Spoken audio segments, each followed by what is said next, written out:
We all know that regular physical activities is good for us, but what good does it do? How much activity do we need? And how many of us here in Australia actually do enough? Let's find out. Hi, I'm Selina from MoveMedics, here to help you move better, feel better, so you can keep doing what makes you happy for as long as you want.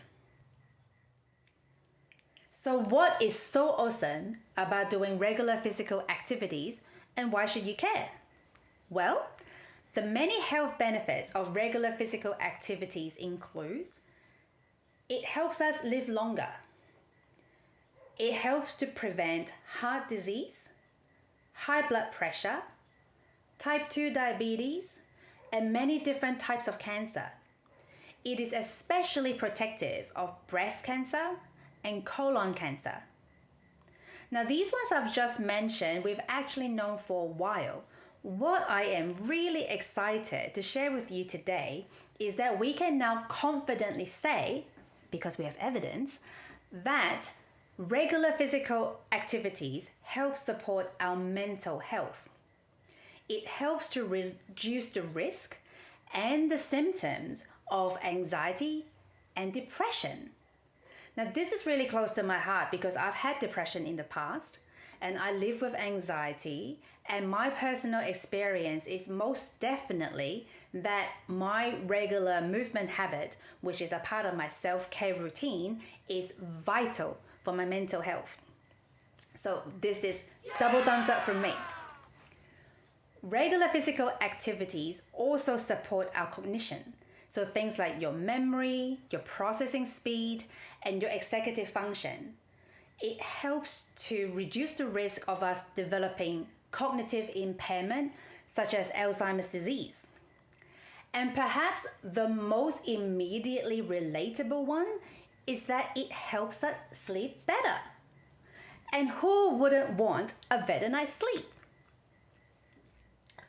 So how much activities do you have to do to reap these benefits? According to the World Health Organization's guidelines on physical activity and sedentary behavior, adults, which is anyone between the ages of 18 and 64, we should be doing, firstly, a minimum of 150 minutes of moderate intensity aerobic physical activity. Or you could do 75 minutes of vigorous intensity aerobic physical activities. What's the difference? With moderate activities, we get that lovely warm feeling in the body.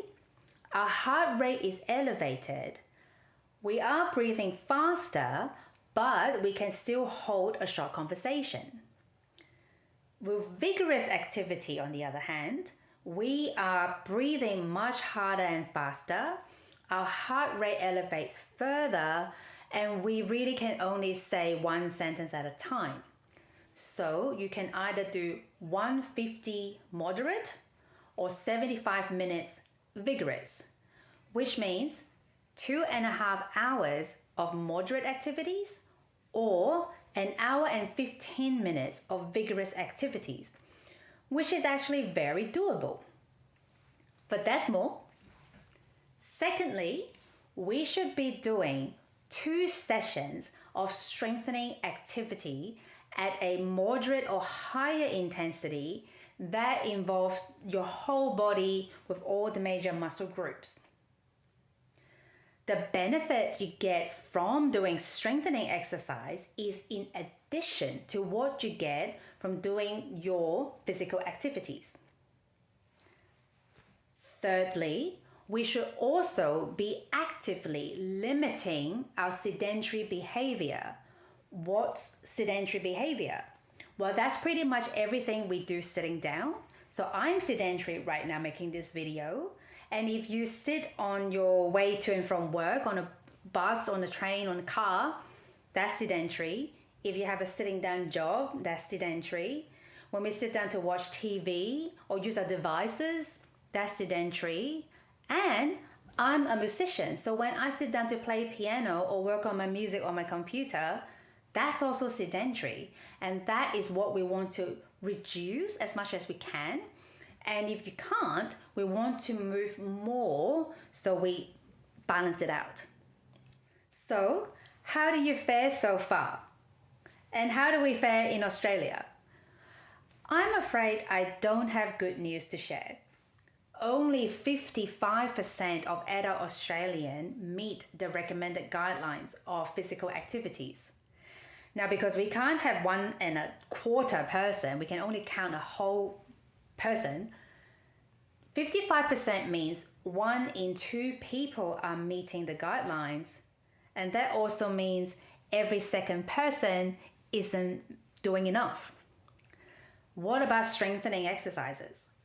Well, 23% of adult Australians meet the recommended guidelines. They do 2 or more sessions of strengthening exercises per week. So that's 1 in 5 of us. Are there anyone who actually meets the guidelines for physical activities and strengthening activities? Yes! A whopping 15% of us do that. That is 1 in 10 only. Now, I will be honest, I don't take all the boxes. I do enough physical activities, but I don't always do enough strengthening activities. So I, along with many of us, have some work to do. But before you get your diary out and fill it up with physical activities, stop. Please don't do that, because doing too much too soon is not a good thing. That's how a lot of people end up with pain and injuries, and we don't want you to have that. The guidelines also says that some activities is better than no activities. So if you are already active, brilliant, keep going. Just work gradually over time to build it up to where you need to go. So, what's the verdict? Do you meet the guidelines? Where do you need to do more? I would very much like to know, so please leave me a comment and let me know. And if this video has been helpful for you, please give me a thumbs up so the robot knows that this is awesome and we send the message out for everyone to know as well.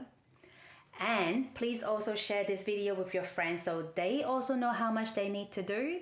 And if you haven't done so already, make sure you subscribe to my channel so my new video will come up on your home screen. And until then, thank you so much for watching and be free in your movement.